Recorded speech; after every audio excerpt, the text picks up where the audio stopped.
Oke, aku buka ini ya. Oke, pigeonhole principle itu sebenarnya motivasinya ini. Oke, langsung ke sini ya. Prinsipnya itu mudah sekali ya. Prinsipnya mudah sekali. Jadi di pigeonhole principle itu menyatakan bahwa jika ada n+1 merpati, ya sebenarnya ini nggak harus merpati tapi objek sembarang. Jika ada n+1 objek yang akan dimasukkan ke dalam n sarang, sarangnya ini bisa diganti tempat atau kotak. Maka ada satu sarang yang ditempati oleh setidaknya 2 merpati. Oke, ini kan sebenarnya mudah di logika aja ya. Kalau merpatinya, oke kita pakai merpati dulu. Sarangnya itu ada n, kemudian merpatinya ada n+1, ya jelas ada satu sarang yang ditempati setidaknya 2. Kalau masing-masing sarang maksimal 1, nanti total merpati yang tertampung cuma n. Padahal merpatinya ada n. Oke, jadi prinsipnya mudah seperti itu. Mudah di logika juga ya. Kalian waktu SMP baca ini mungkin juga ngerti kan. Misalkan SMP kan dikasih ini mungkin juga ngerti ininya ya, prinsip. Nah, yang susah itu dari pigeonhole principle itu adalah bukan ininya, ini gampang dipahami. Yang susah adalah ketika ketemu soal kalian harus menentukan mana yang jadi merpati dan mana yang menjadi sarang merpati. Mana yang yang jadi objek atau merpati dan mana yang menjadi kotak atau wadah sarang. Nah itu, tapi kemudian secara umum ada bentuk yang lebih umum ini. Tadi ada n+1, kemudian sarangnya ada n. Kok di sini merpatinya atau burungnya ada mn+1, kemudian sarangnya ada sebanyak n, maka ada sarang, setidaknya ada satu sarang yang berisi setidaknya m+1. Ini juga mudah di logika, kalau masing-masing sarang itu cuma memuat maksimal m, maka burung yang termuat maksimal adalah mn. Padahal kita tahu burungnya ada n. Jadi ini juga cukup mudah di logika. Ya, jadi memang teorinya gampang, teori aslinya gampang, tapi kalau masuk soal susah. Nah, di sini kalau kalian lihat buktinya itu menggunakan kontradiksi ya, atau reduktio ad absurdum. Nah, kadang-kadang kalau akan mengerjakan soal tentang pigeonhole principle itu nggak harus, kadang-kadang kalian nggak harus memikirkan mana yang jadi sarang dan mana yang menjadi burung merpati. Cukup dengan logika saja. Ya aslinya misalkan kalian nggak tahu istilah PHP tapi melogika ini kan juga sebenarnya masih mungkin kan. Kalian nggak pernah dengar apa itu sarang merpati tapi melogika seperti ini kan sebenarnya mungkin dilakukan. Bagi orang yang belum pernah dengar sarang merpati pun melogika seperti itu. Jadi kadang-kadang ketika ketemu soal itu kalian juga nggak perlu, kadang-kadang nggak perlu mikir mana yang jadi, mana merpati dan mana sarang. Ya manfaatkan saja diandaikan sebaliknya terus dicari kontradiksi. Untuk lebih jelasnya nanti kita akan bikin seperti itu. Kemudian ya udah sih yang lain lebih ini mn+1, ini lebih dari mn+1 ya jelas. Oke, nah sebelum ya, teorinya itu aja. Nah, kemudian kita akan ke soal. Kalau soal yang di request ini sebenarnya mungkin nanti dulu ya kita coba soal yang lebih mudah yaitu yang ada di sini. Kalau di sini itu masalahnya kita suruh menentukan berapa minimal, bukan suruh membuktikan. Jadi yang ini nanti lebih susah. Kita mungkin akan coba bahas dulu yang nomor 3 itu sebenarnya versi yang lebih mudah dari nomor yang ada di sini sih. Nomor 3 yang aku tulis di sini sebenarnya modifikasi dari ini karena itu ternyata ditanyakan nanti nomor 3 kita bikin di sini kita akan bahas dulu nomor 1 dan 2 ya. Ya secara umum yang membuktikan ini lebih mudah.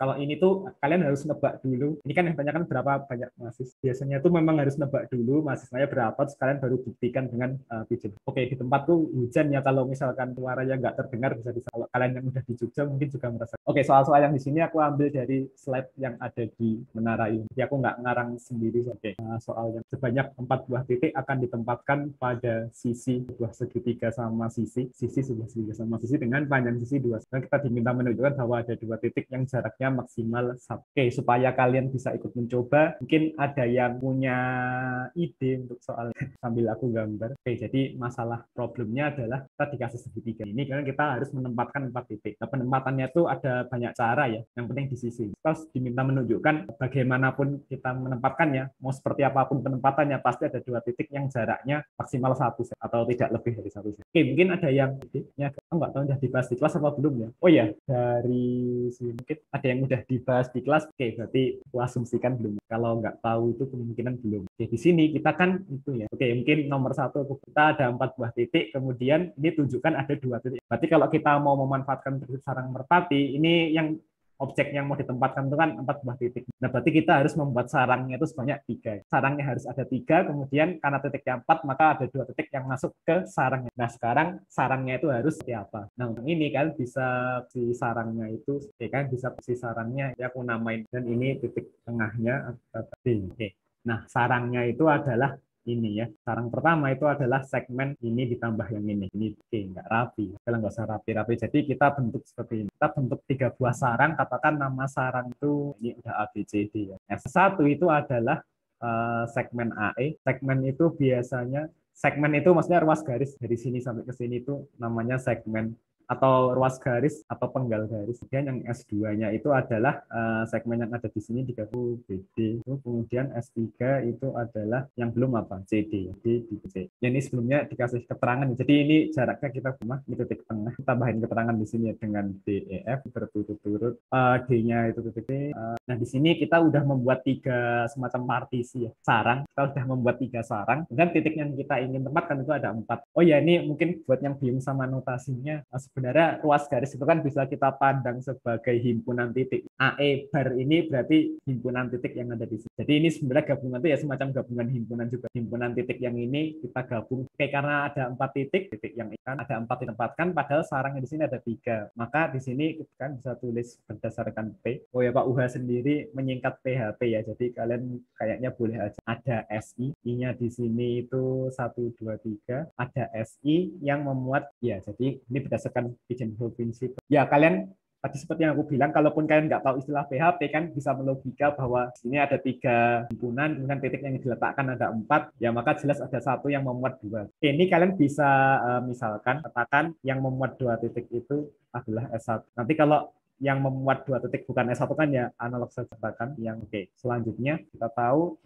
S1 itu kan yang ini ya, itu yang nah kita tahu AEF itu kan segitiga sama sisi ya. Sebenarnya di sini menurutku bisa langsung disimpulkan, nggak perlu pembuktian yang analitik banget karena AEF membentuk segitiga sama sisi dengan panjang. AEF tuh ini ya, sebenarnya AEF segitiga AEF tuh yang, tapi kan kita meletakkannya cuma di sini. Tapi nggak masalah. Yang penting 2 titik ini kan berarti terletak pada sisi AEF ya, khususnya sisi AE dan EF. Nah karena AEF ini pada sisinya 1, maka jarak 2 titik tersebut itu maksimal 1. Ya ini bisa menurutku nggak harus dibuktikan secara analitik, bisa di logika saja. Bisa dilihat kalau misalkan kalian meletakkan titik di sini antara di AE di AF, boleh dua-duanya di AE, dua-duanya di F, beda. Karena ini masing-masing panjangnya 1 kan, 1 ini. Maka kalau kalian taruh titik di sini, mesti jaraknya kan maksimal 1. Jaraknya itu maksimal kalau kalian taruh di sini dan di sini. Kalau naruhnya slide di situ, katakan di sini dan di sini, ya ini jelas jaraknya kan kurang. Oke, kalau selesai. Jadi ini bukti selesai ya.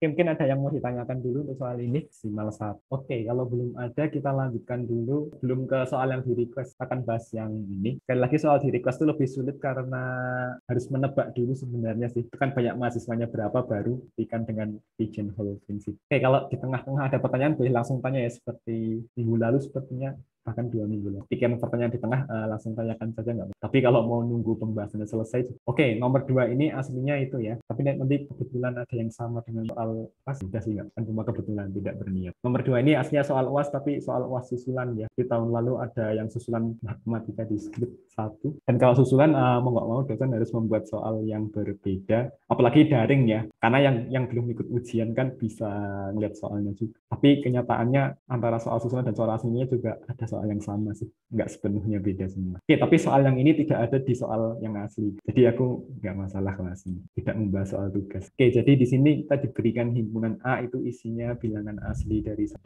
dan kita diminta membuktikan bahwa setiap subhimpunan B A dengan banyak anggota B-nya itu 76 pasti memuat 4 bilangan yang berurutan. Jadi di sini subhimpunan atau subset dari A yang anggotanya 76 itu kan ada banyak ya. Nah di sini kita suruh membuktikan seperti apapun subsetnya, kalau anggotanya 76 itu pasti memuat 4 bilangan berurut. Mungkin ada yang memberikan ide, boleh dipikir sebentar. Ya sebenarnya mungkin nggak cukup, tapi siapa tahu kalau artinya memang tidak butuh. Tapi kalau ada, atau mungkin ada yang pernah menyumpai soal mirip kan bisa langsung punya ide. Boleh dipikir sebentar ya. Oke, yang datang lebih sedikit daripada mungkin. Ini pakai bentuk prinsip PHP yang itu, yang tadi yang ada MN plus 1 dulu. Belum? Kayaknya memang kurang lama. Kalau belum bisa aku, ada yang on mic, aku pencet tuh. Pagi on mic mau berbicara atau apa jangan dari tadi itu masalah mic-nya.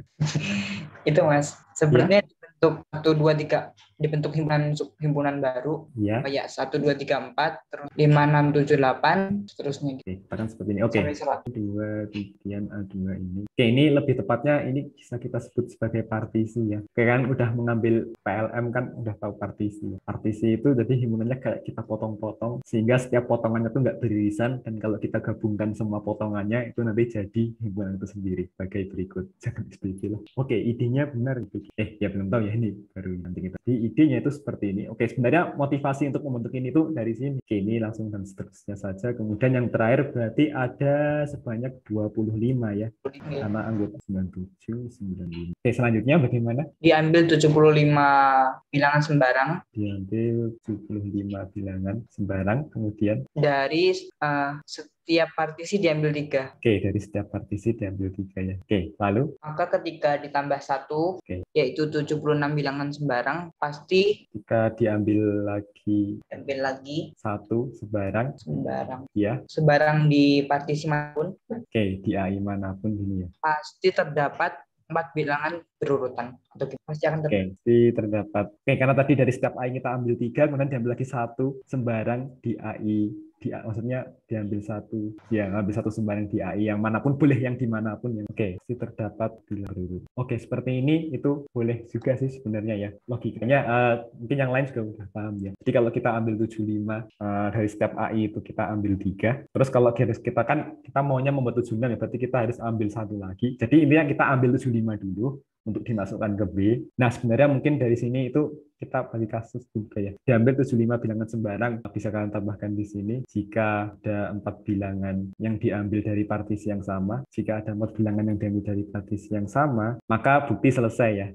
Kan kita memang membuktiin maka pasti ada 4 bilangan berurutan kalau dari partisi 4 bilangan. Jadi ini kita baru ambil 75 itu udah ada 4 yang berurutan. Nanti kalau kita ambil satu lagi ya nggak masalah. Jadi semacam bagi kasus. Kalau ada 4 bilangan yang dari pertama, maka pasti ada 4 yang berurutan. Berarti selesai. Nah, sebaliknya kalau dari setiap bilangan itu nggak ada yang diambil 4, berarti dari setiap A itu harus diambil 3 ya. Kan kita harus ambil 75 ya. Kalau jadi mau nggak mau dari sini ambil 3, dari sini ambil 3, itu totalnya 75. Nggak bisa yang lain. Kalau dari salah satu saja ada yang diambil 2, misalkan ini diambil 2, maka nanti totalnya kan nggak jadi 75 ya yang kita. Jadi cara penulisan lainnya kalau kalian mau yang lebih matematis kalau pasti ini oke ya.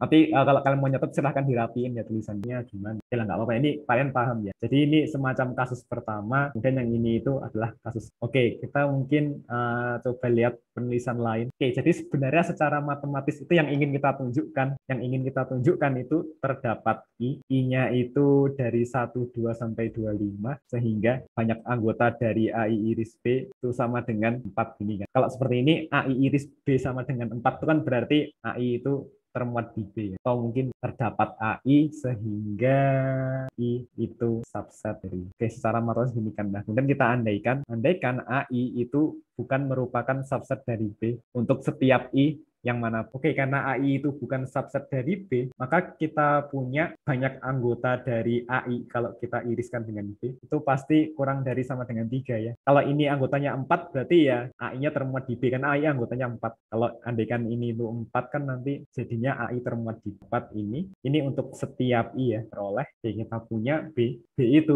bisa kita tulis sebagai A iris B ya. Ya kan B subset A ya. Kalau B subset A, karena B terletak di dalam A, maka B itu sama dengan A iris B. Ini kan jelas. Kemudian punya B itu A di I. Karena kedua himpunan ini sama, maka kemudian A-nya sendiri itu bisa kita tulis sebagai A1 ya A25. Nanti kan ini partisi ya. Jadi kalau kita gabung pasti jadi A sendiri, kemudian kita iris. Kemudian ini kalian di teori himpunan ya. Di PLM udah belajar salah satu sifat yang kita manfaatkan di sini itu adalah sifat gitu. Nah, kemudian kalau kalian perhatikan setiap himpunan ini itu saling asing. Saling asing itu artinya irisannya himpunan kosong. Kenapa saling asing? Karena A1 dan A2-nya pun nggak beririsan. Jadi A1 kalau diiriskan B, di sini A2 diiriskan B, nanti juga kosong kan iris. Jadi di sini saya tulis karena iris B, karena ini tuh saling asing. Saling asing itu artinya seperti ini ya irisan.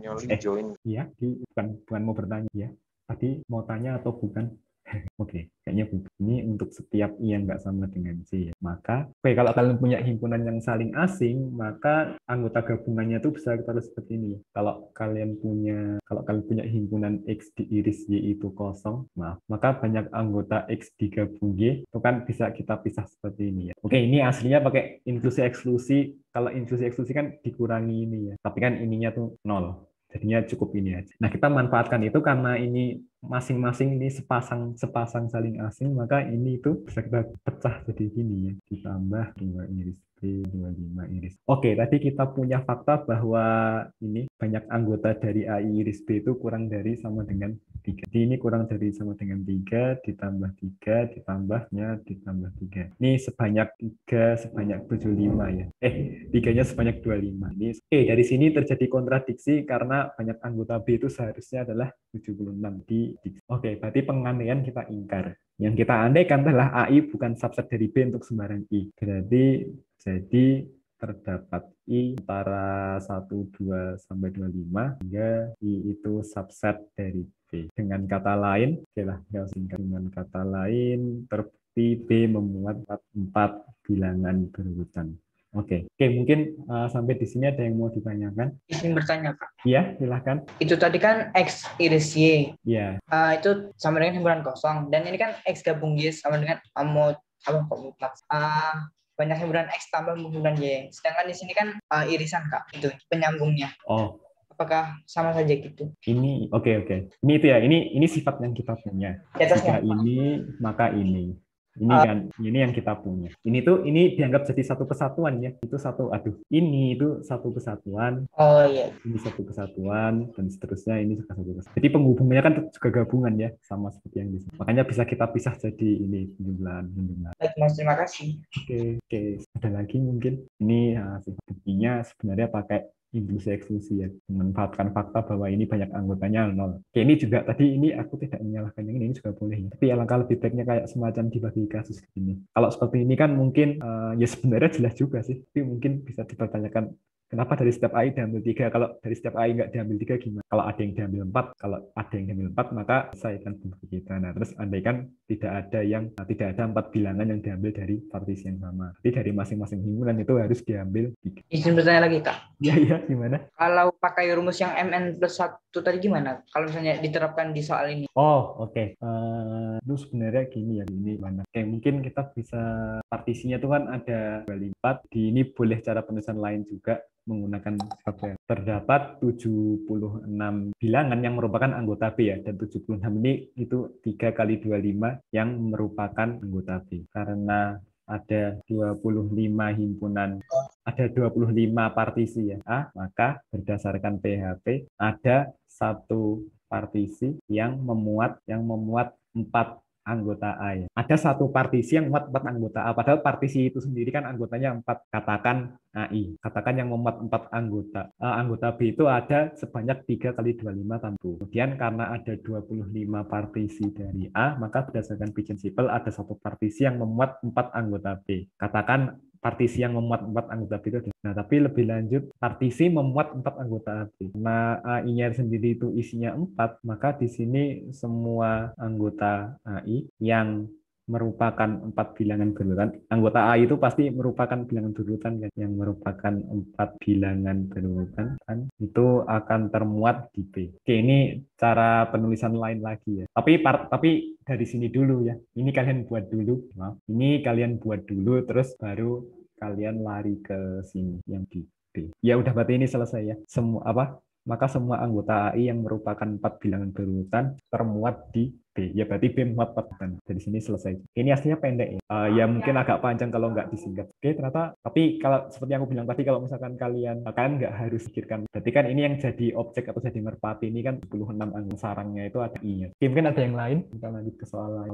Ya, nanti kalau ada boleh langsung tanyakan juga. Kita sekarang langsung ke yang sini. Oke, ini nggak kelihatan kan request ya, biar rahasia ya. Oh iya, jadi kan kemarin aku juga minta tolong tagi buat nanyain kalian ada yang mau di request apa. Kalau kalian ada soal yang di request dan tidak malu, boleh kalian sampaikan di grup ya, biar teman-teman kalian juga tahu yang besok dibahas di tutorial itu apa. Jadi kalau misalnya kalian malu juga nggak apa-apa sih, itu juga untuk memfasilitasi. Karena aku juga, itu juga saran dari seorang dosen, biasanya mahasiswa kalau nanya langsung malu, dibuat Google Form untuk menampung pertanyaan. Tapi kalau kiranya kalian tidak malu, boleh langsung disampaikan di grup. Oh ya, kelas kalian belum menunjuk koordinator ya.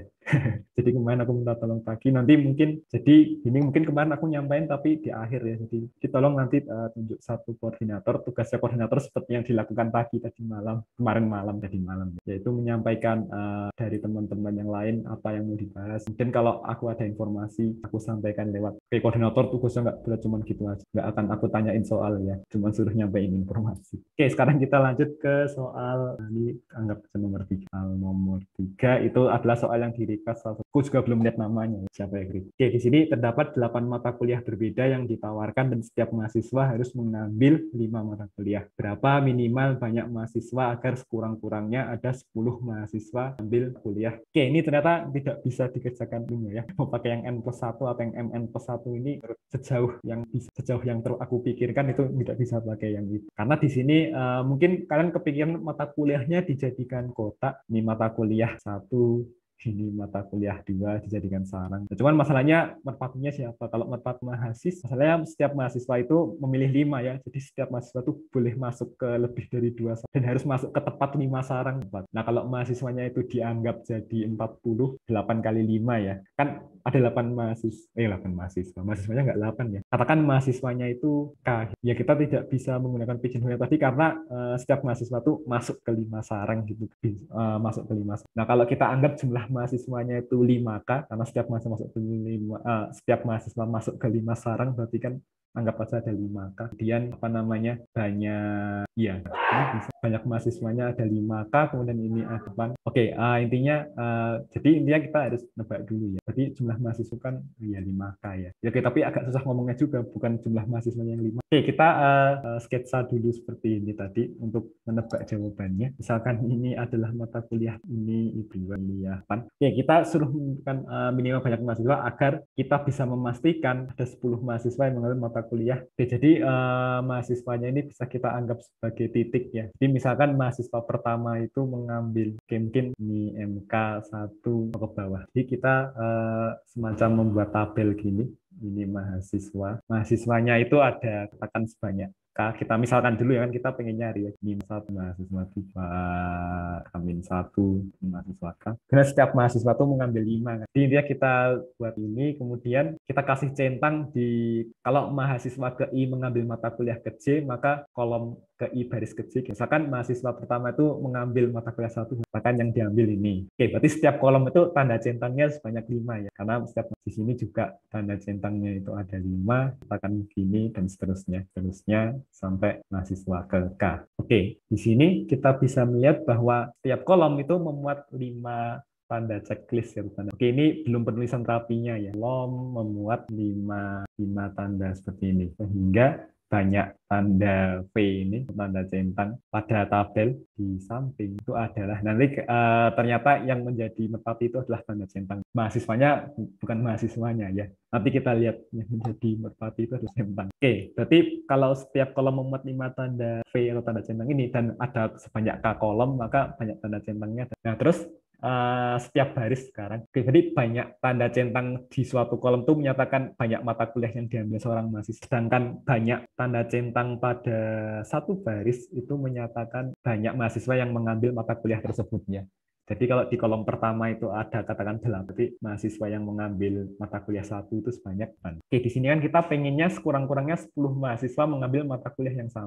Di sini kita amati dulu kalau setiap baris atau gini, kalau setiap MK diambil oleh maksimal 9, ini kan sebenarnya semacam kontradiksinya ya dari yang mau dibuktikan. Banyak tanda centangnya itu ini maksimal ya. Maksimal 9 berarti banyak tanda centangnya kurang dari atau sama dengan ada 8 baris, kemudian setiap baris itu isinya maksimal 9, berarti kurang dari. Oke, ini tadi kalau setiap kolom itu isinya maksimal 9, maka banyak tanda centangnya adalah 7. Nah, berarti kalau kita ingin ada satu MK yang diambil, artinya gini, kalau tanda centangnya itu sebanyak 72, kalau tanda centangnya sebanyak 72, maka belum tentu ada mata kuliah yang diambil 10 mahasiswa kan. Kalau tanda centangnya cuma 72, itu belum tentu ada satu kuliah yang diambil oleh 10. Nah, jadi supaya ada satu MK MK yang diambil 10 mahasiswa, maka kita harus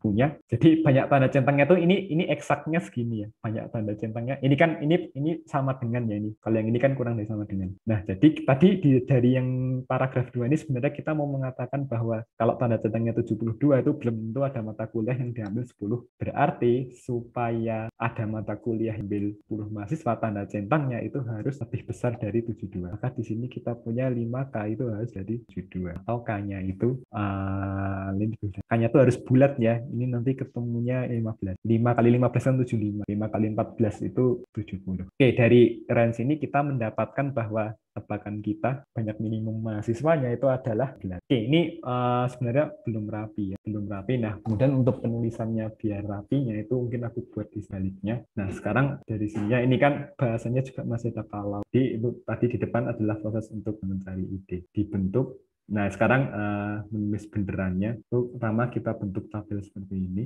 Ya, tabelnya sama ya. Ini adalah kuliah. Ini mahasiswa. Ini dua, terusnya. Aku ringkas aja. Dan ini itu 2, dan seterusnya sampai K. Oke, dan di sini kan kasih keterangan kolom ke I. Nah, kalau matriks itu biasanya nomor baris bagi nomor kolomnya. Ya, sebenarnya nggak harus kayak gitu. Baris ke I dan kolom ke C diberi tanda centang apabila mahasiswa C itu mengambil mata kuliah I. Oh iya, sebelumnya ini ada yang kurang ya. Jadi sebelum membentuk tabel itu kita misalkan jumlah mahasiswa dulu ya. Misal jumlah mahasiswa itu adalah K. Nah, kemudian kita bentuk tabel seperti ini dengan keterangan ini ya. Jadi baris ke I kolom ke C diberi tanda centang apabila mahasiswa ke C mengambil mata kuliah ke I. Terus di sini karena oke aku bisa agak disingkat-singkat biar agak cepat. Jadi silahkan kalau ujian ditulisnya jangan banyak singkatannya, kecuali singkatan yang udah umum dipakai. Karena tiap mahasiswa mengambil 5 MK, seperti singkatan MK ini sebenarnya udah umum. Sebenarnya MHS juga udah, tapi alangkah lebih baiknya ditulis lengkap.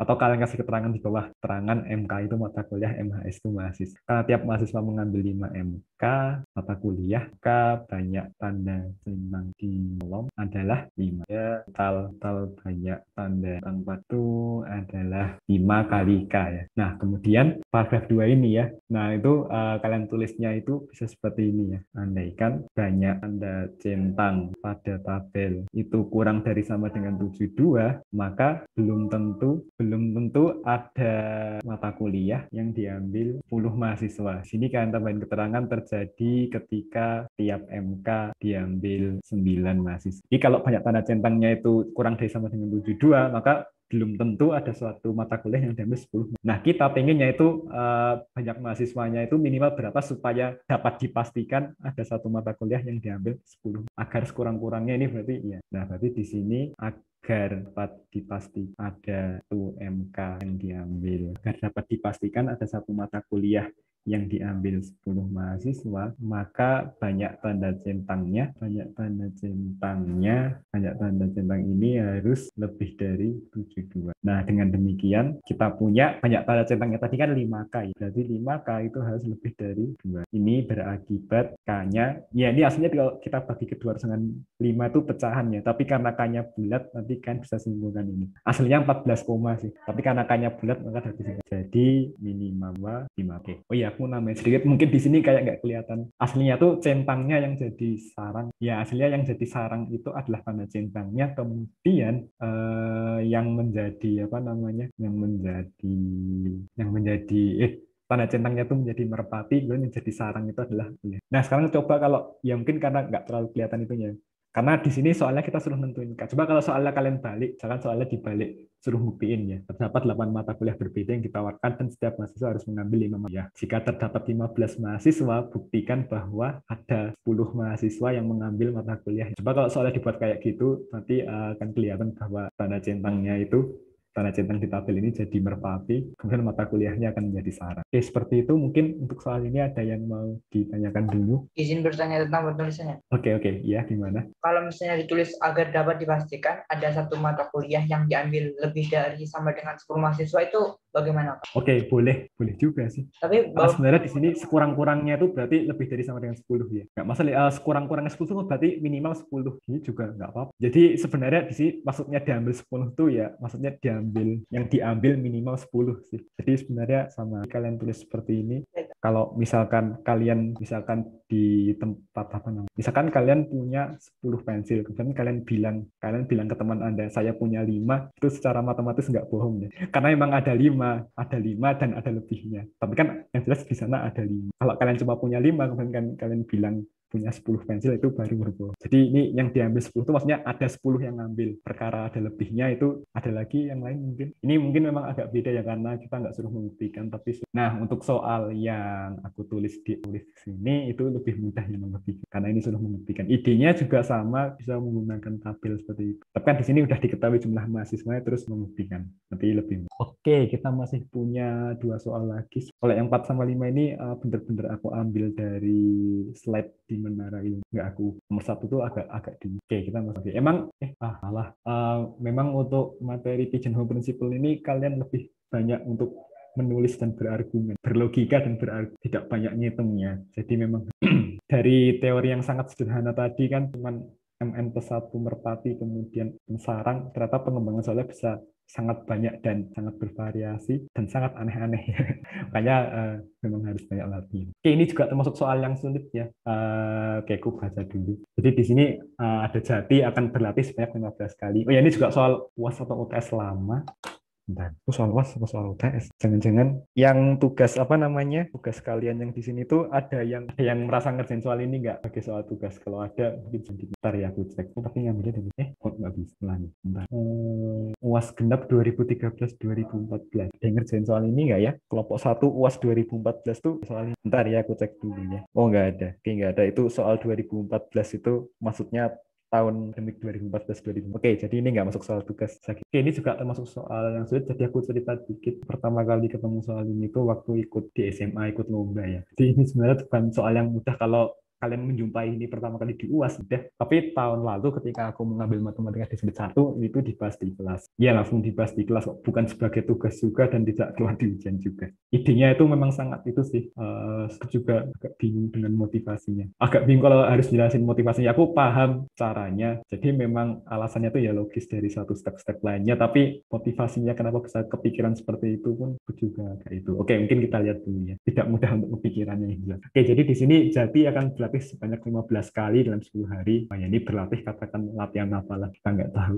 Tiap hari Jati akan berlatih minimal sekali. Tunjukkan bahwa pasti terdapat suatu periode di sini tuh artian beberapa hari berurutan tertentu, periode tertentu, sehingga jumlah banyak latihan pada periode tersebut adalah 4. Jadi kurang lebih gambarnya seperti ini. Jadi Jati ini punya waktu 10 hari ya. Kemudian dia itu ingin berlatih 15 kali dalam 10 hari. Jadi bisa juga hari pertama itu latihan sebanyak 2 kali. Kemudian setiap hari itu minimal sekali ya. Katakan hari kedua latihan sekali, hari ketiga latihan 3 kali. Katakan di hari ke-10 dia latihannya 4 ya.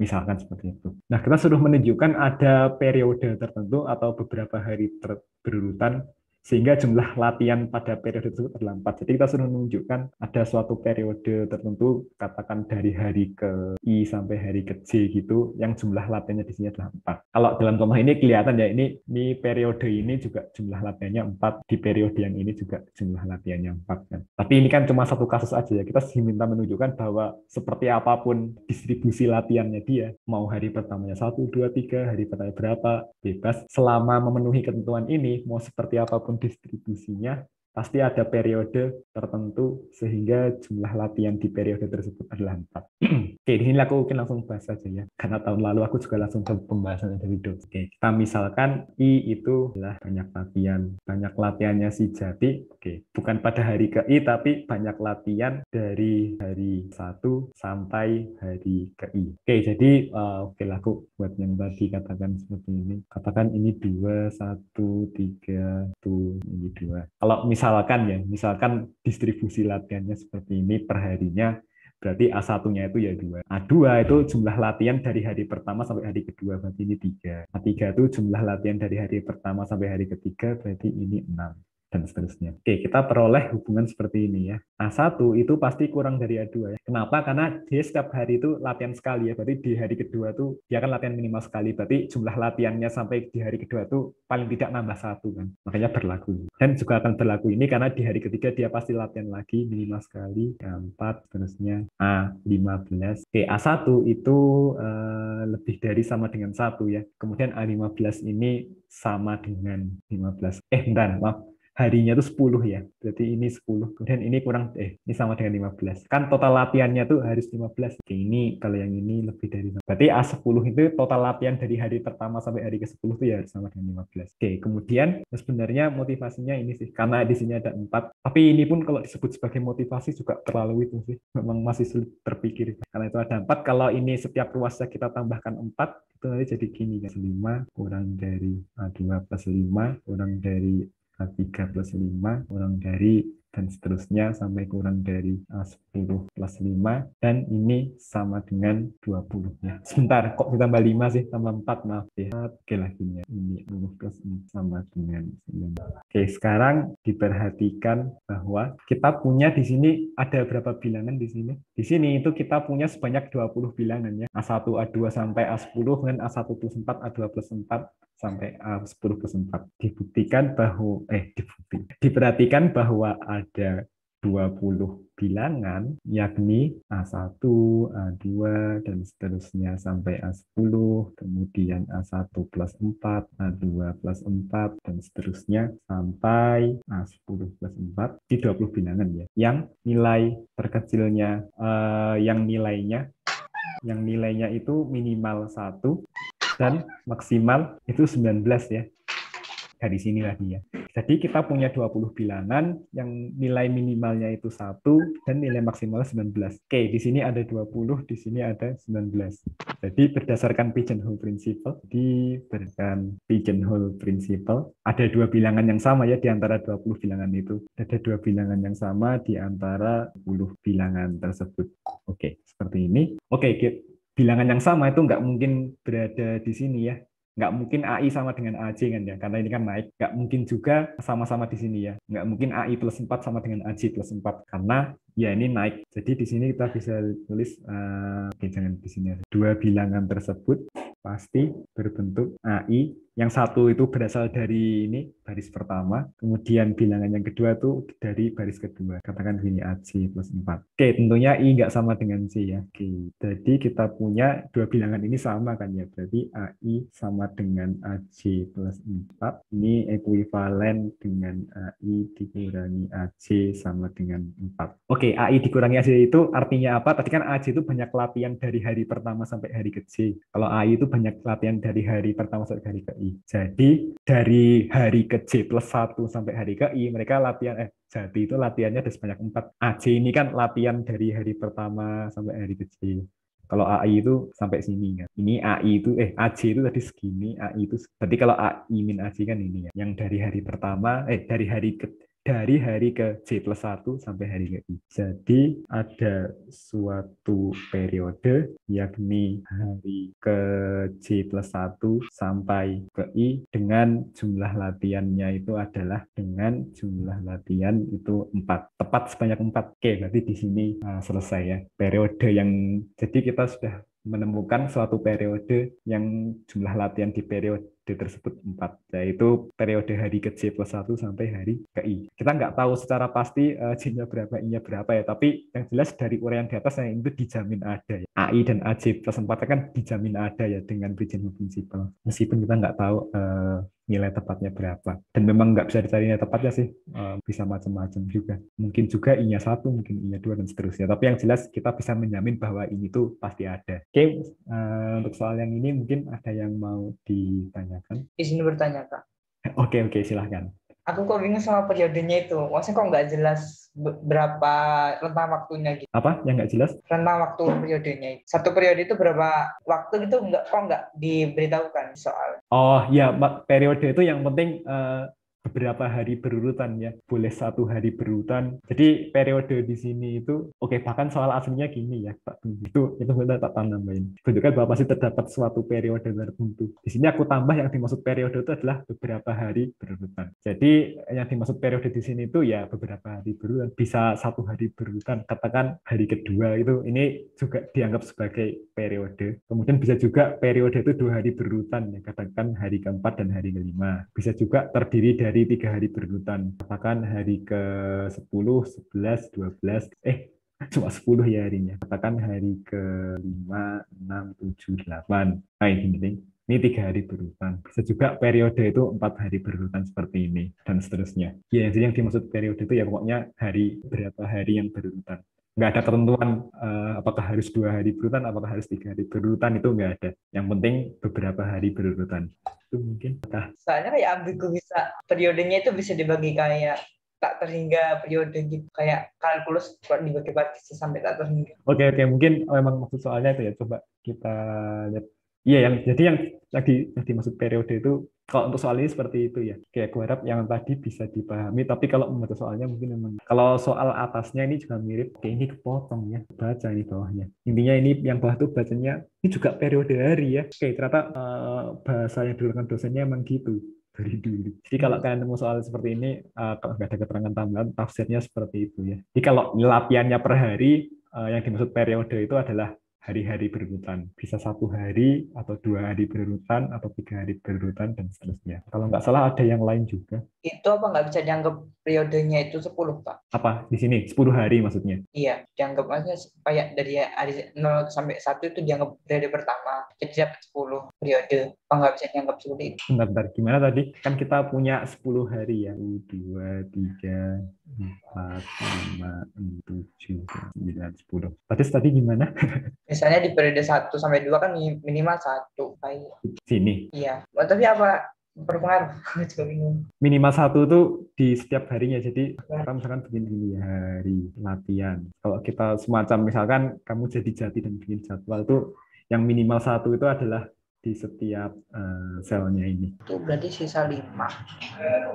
Jadi di setiap sel ini harus latihan minimal sekali. Ini di sini diisi minimal 1, minimal 1, minimal 1, minimal 1, minimal 1, minimal 1, dan seterusnya. Ini juga minimal 1. Tapi total latihannya harus sama dengan 15 ya di ketemuan di soalnya. Mana masih ada yang bingung kah? Kalau masalah bahasa mungkin ya. Intinya 1 2 1 2 1 2 1 2 itu sudah gimana, Kak? Ini 1 Ya. 2 1 2 1 2 1 2 1 2 1 2 lagi. Kan 15. ya. Yang 4-nya mana? Oke, ada banyak ya. Ini 4. Ini kan 3 hari berurutan, ini periode ya. Ini juga.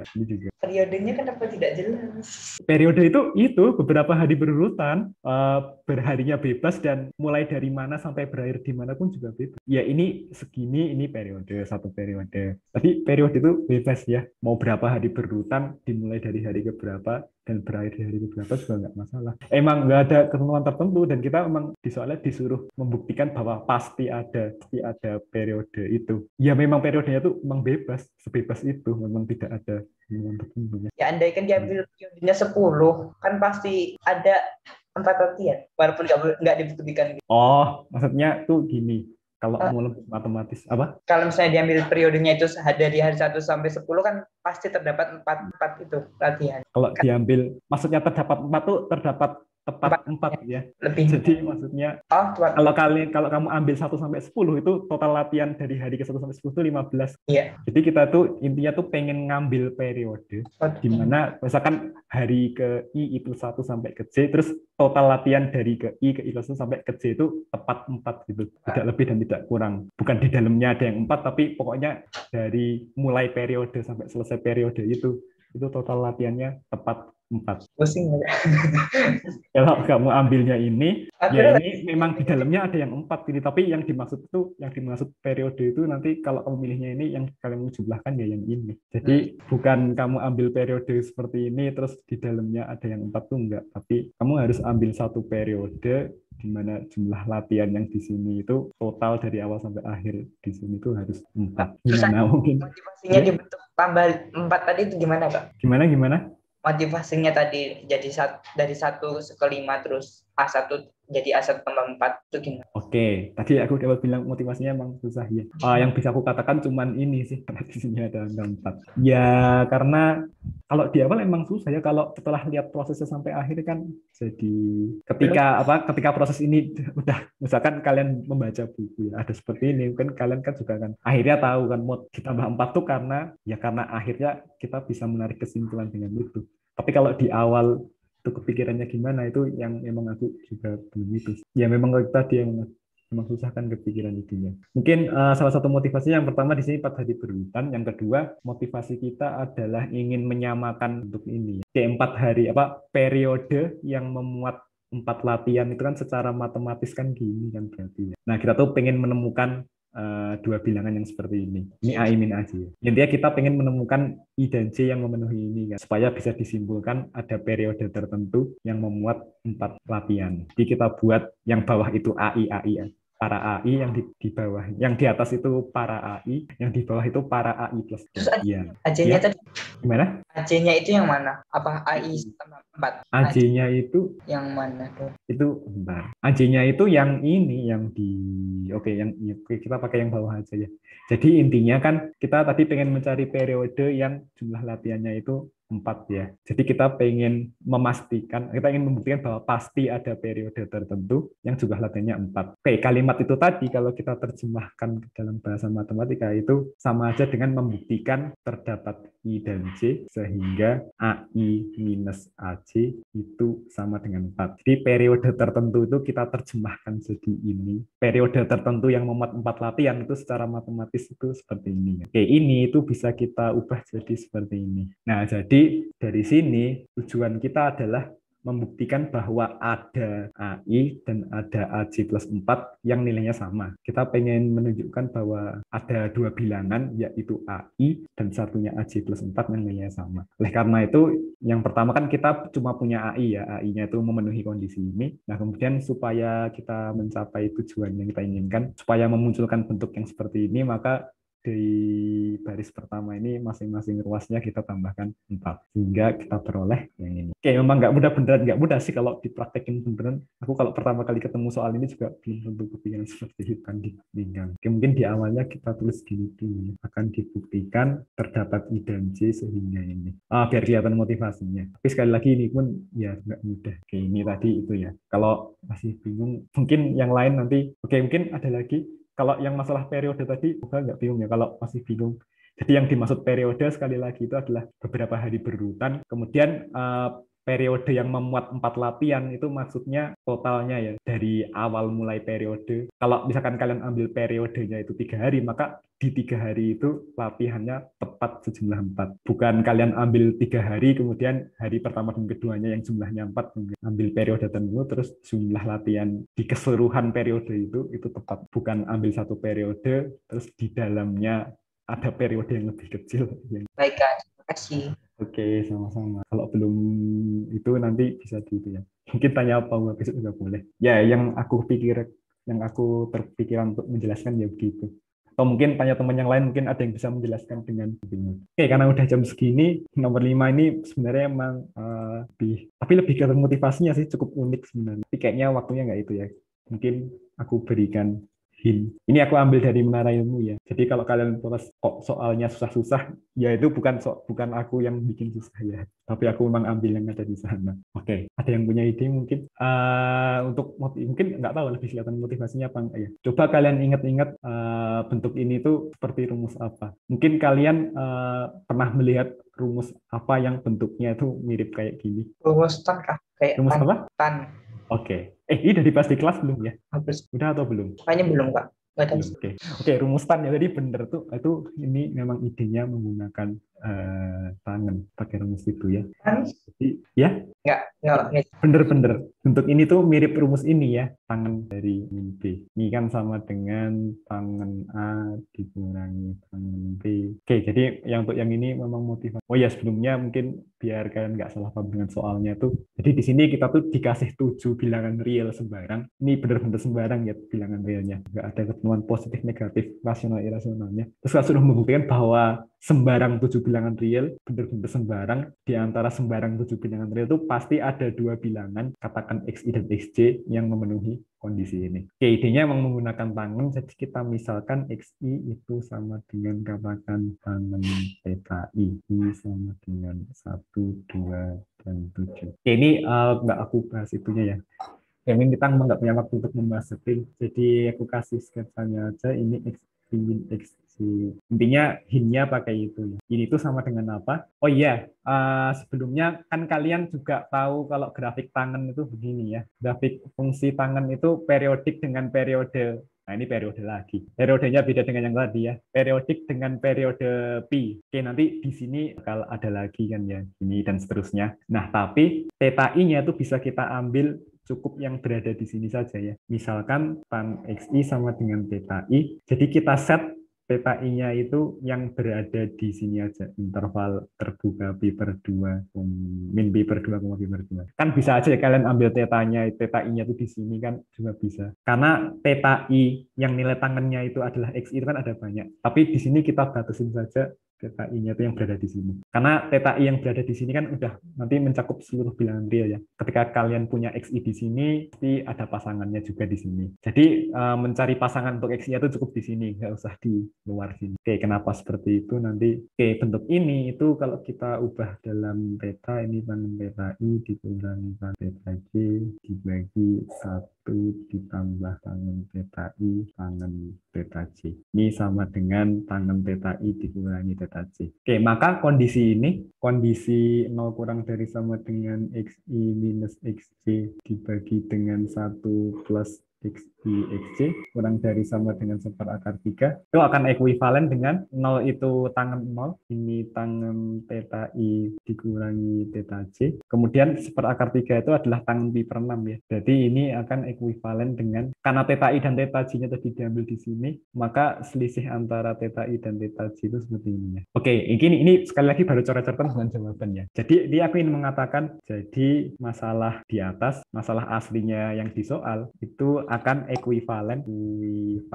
dengan masalah yang di bawah ini. Tunjukkan bahwa di antara 7 bilangan real theta 1 sampai theta 7 anggota min pi per 2 sampai pi per 2 terdapat theta I dan theta J, sehingga theta I dan theta J itu selisihnya positif dan kurang dari sama dengan pi per 6. Oke, jadi masalah yang di atas itu akan ekuivalen dengan masalah yang aku beri. Maksudnya ekuivalen adalah kalau kalian bisa membuktikan yang bawah ini, maka kalian bisa membuktikan yang atas. Oke, nanti silakan dicoba sendiri, disusun kata-katanya ya. Jadi kan kita pengen membuktikan terdapat ini sendiri. Nanti kalau kalian berhasil membuktikan terdapat theta I dan theta J yang memenuhi ini, maka akan berakibat yang aslinya ini. Oke, mungkin yang ini nggak aku bahas. Itu nanti silakan dicoba dulu. Silakan dicoba sendiri, ini udah aku kasih outline-nya. Oke, karena sudah habis mungkin ada pertanyaan singkat terakhir. Kalau terlalu lama nanti semakin belandang ya. Boleh di screenshot dulu. Oke, kalau tidak ada, aku bisa stop. Oke, jadi ini udah selesai ya. Terima kasih yang sudah hadir di tutorial ketiga kali ini. Tutorial terakhir sebelum UTS ya. Jadi selamat mengikuti UTS. Selamat belajar, semoga sukses. Nanti untuk rekaman sama itunya akan aku share juga. Kalau masih ada pertanyaan, boleh juga tanya langsung, juga boleh sih. Misalkan di antara kalian juga ada sih yang nanya langsung juga nggak apa-apa. Tapi tolong kalau nanya, nyoba dulu ya. Coba pahami dulu teorinya dan coba kerjain yang kalian bisa. Ya supaya nggak terlalu itu juga sih, kalau lewat WA kan kadang-kadang kalau menjelaskan panjang juga tidak mudah. Jadi coba dulu semua kalian baru tanya, supaya nggak terlalu banyak yang harus dibahas. Ya memang agak sulit kalau menjelaskan terlalu panjang lewat itu ya. Tapi kalau mau tanya silahkan saja ya, nggak apa-apa, beneran nggak apa-apa. Tapi sekali lagi jangan coba dulu. Oke, terima kasih atas kehadirannya, atas partisipasinya tutorial ini. Kalau aku banyak kekurangan, mohon maaf. Aku akhiri, jangan lupa presensi ya. Wassalamualaikum warahmatullahi wabarakatuh. Waalaikumsalam.